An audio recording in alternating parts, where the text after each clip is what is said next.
Hey guys, welcome bent to the channel. If you are new here, I am Toy and well, this is the life. And I'm a mother. I am a wife of 19 years. I am a home health aide for my mom, and I am a Christian, a Jehovah's Witness. I also am a vegetarian. I homeschool, and I am expecting. So if any of these things interest you, then please stay tuned to this channel. So, guys, I just had surgery yesterday. So I know recently I gave you guys the breaking news that I am preggo, but I had to get something called a cerclage surgery. I mentioned it in my last video, but I didn't tell you guys what that is.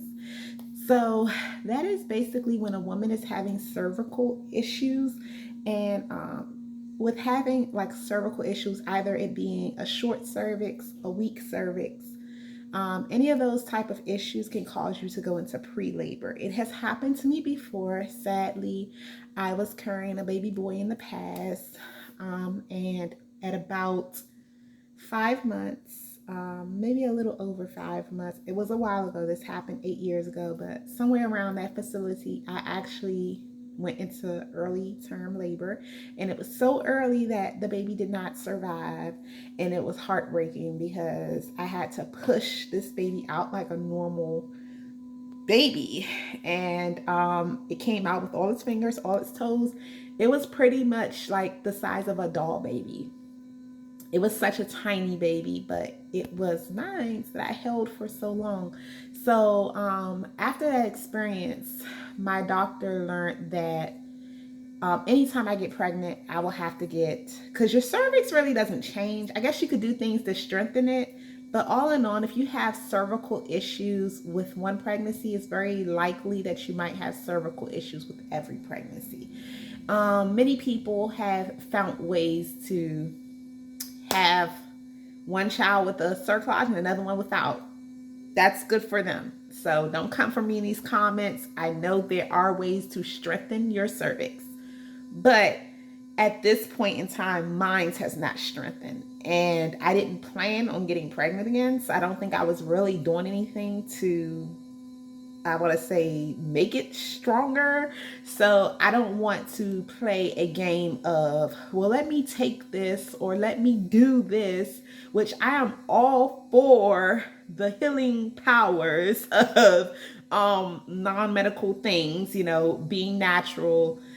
I mean, as I mentioned, I am a vegetarian. Not to say that just makes me automatically natural, but I do stay away from chemicals and things of that nature. And I try to really watch what I incorporate in my diet and what I incorporate in my home.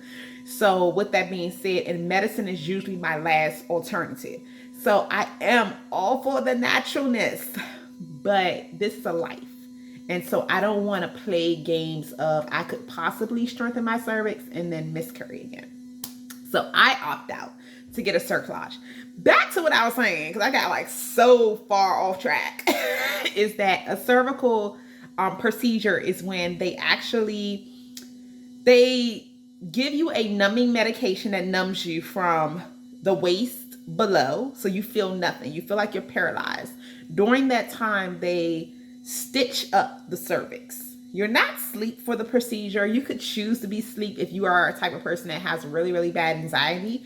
I do have bad anxiety, but the anesthesiologist killed that word, killed it.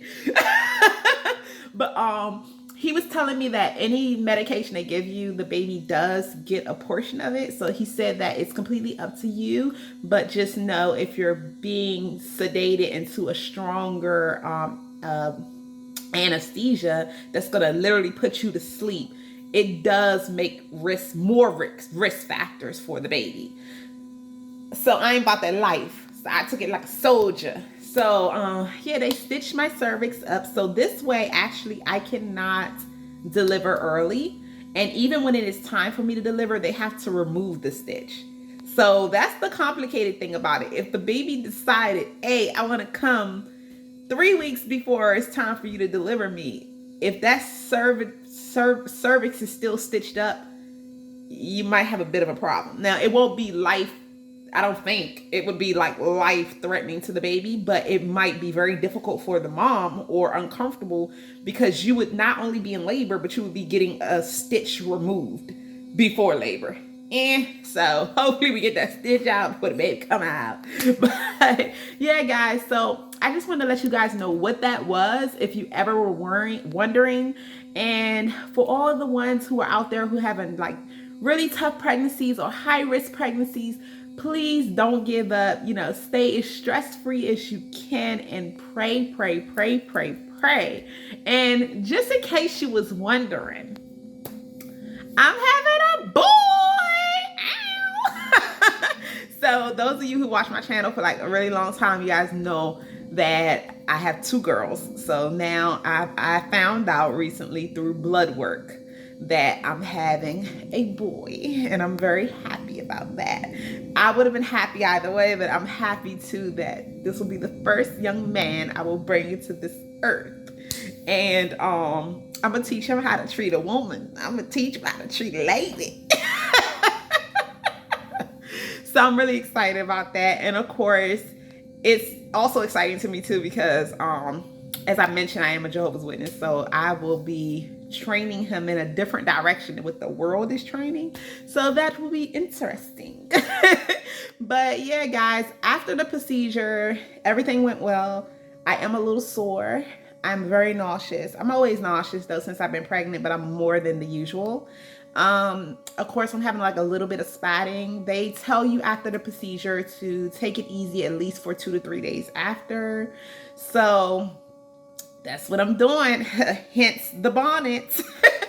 So, all right, guys, this is a little chit chat. So ladies, gents, whoever, stay strong.